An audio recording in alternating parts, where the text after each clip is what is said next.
시청자 여러분 안녕하십니까? 통TV 박종호입니다. 네, 1월 셋째 주 경제부 나소리 기자와 함께 이번 주 핫이슈에 대해서 들어보도록 하겠습니다. 안녕하세요. 안녕하세요. 네, 이번 주 핫이슈에 대해서 다시 한번 또 친숙한 소재가 등장했습니다. 비트코인이죠. 네. 네, 비트코인의 흥망성쇠를 나소리 기자님과 함께 한 것 같아요. 아마 1,000만 원대 돌파였나? 네, 그때부터 2,600 굉장히 정점을 찍었을 때, 그리고 또 이제 이번 주에 대해 한 번 더 이야기를 들려주시겠다고 하시는데 어떤 이야기죠? 이제 최근 비트코인이 크게 폭락을 했다는 소식인데요. 네. 이제 최고 2,616만 원까지 기록을 했던 비트코인이 최근에 1,326만 원까지 떨어져서 현재는 1,400만 원대를 유지하고 있습니다. 그럼 거의 정점 대비 거의 진짜 절반이 그렇죠. 떨어진 거네요. 네, 여기에 대한 원인이 무엇일까요? 굉장히 촉망받는 이제 또 가상화폐다. 그리고 또 투자 가치도 높다. 약간 이런 식으로 나왔었는데 왜 이렇게 된 걸까요? 정부가 가상화폐에 대한 규제를 구체화하면서 많은 투자자들이 좀 떨어져 나갔기 때문이에요. 그럼 정부가 그런 규제를 한 이유, 입장을 밝힌 게 있나요, 혹시? 이제 김동연 경제부총리 겸 기획재정부 장관에 따르면 이제 최근에 어떤 형태로든 합리적인 규제가 필요하며 과세를 한다든지 실명제를 포함해 구체적 방안을 논의 중이라고 입장을 발표한 바 있습니다.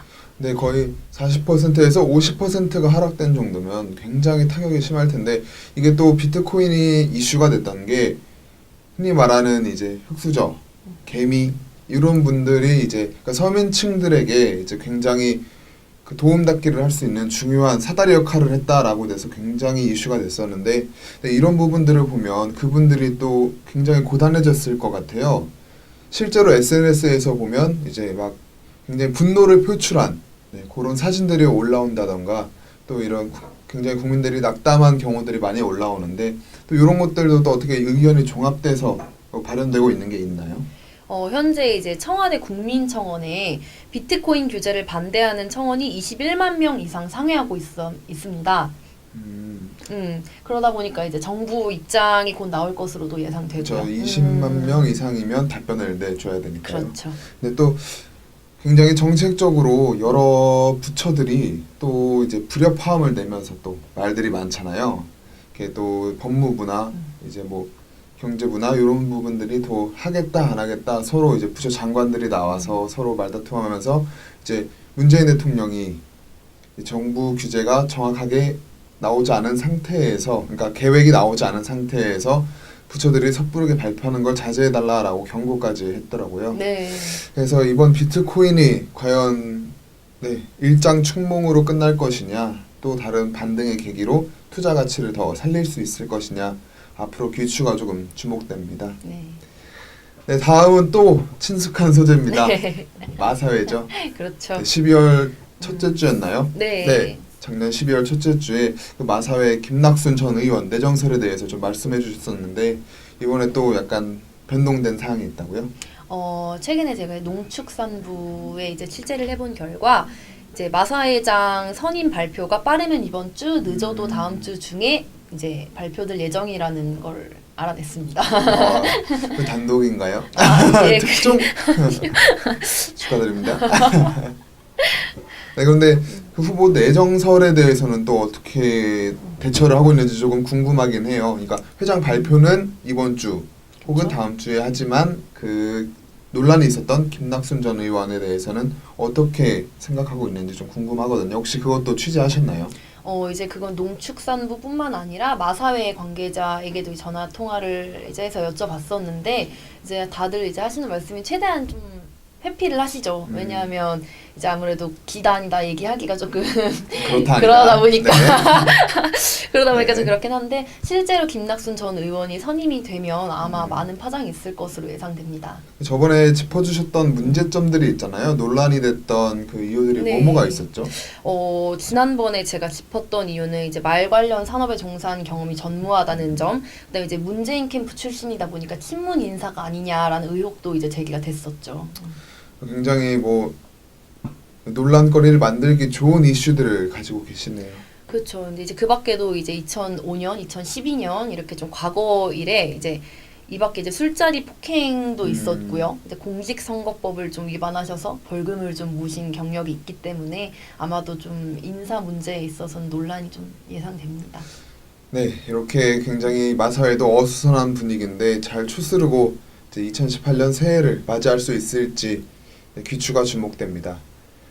네, 이번에 1월 셋째 주 핫이슈 경제부 나소리 기자와 함께 해봤습니다. 나와주셔서 감사합니다. 네, 감사합니다. 네, 다음 핫이슈는 4차 산업혁명입니다.